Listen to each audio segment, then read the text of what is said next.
ಜೀವಾಗಿ ಆಗದು ಒಂದು ನಿಮಿಷ ಕಾಚಲ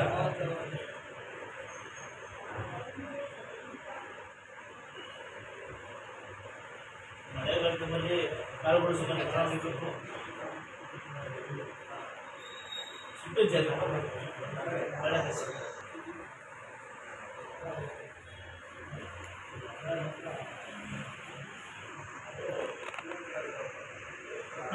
ನನ್ಗೆ ಗೊತ್ತಿಲ್ಲ, ನನ್ನ ಮಗಳು ಬಂದಿದ್ಲು ಒಂದೂವರೆ ವರ್ಷದಲ್ಲಿ ಮಡಿಯನ್ನು ಕರ್ಕೊಂಡು ಬಂದ್ರೆ ಅವ್ರು ಯಾರೋ ಅವ್ರ ಫ್ರೆಂಡ್ ಹೇಳಿದ್ರು. ಹಾಗಾಗಿ ಸರಿ ನೀನು ಅಲ್ಲೇ ಹೋಗಮ್ಮ, ಕಮ್ಮಿ ಆಯ್ತು, ತತ್ನೂರು ಇದ್ದಿತ್ತು ಸರಿ ಅವ್ರು ಕಳಿಸಿ. ಮೊನ್ನೆ ಬಂದಿದ್ಲಲ್ಲ ಬೆಂಗಳೂರಲ್ಲಿ ಇರೋದು. ಇಲ್ಲ, ಅವ್ರು ಪ್ರೆಗ್ನೆಂಟ್, ಡೆಲಿವರಿ ಟೈಮ್ ಈಗ ಅದಕ್ಕೆ ಹೀಗಾಗಿದೆ, ನನಗೆ ಬೇಗ ಹೋಗ್ಬೇಕು ಅಂತ ತಲ್ಲಿಗಳು ಖಾರ ಪುಡಿ ಕಡೆ ಪುಡಿ ಏನು ಮಾಡಬೇಡಿ. ಇದು ಮೂರನೇದು. ಪರವಾಗಿಲ್ಲ ಪರವಾಗಿಲ್ಲ.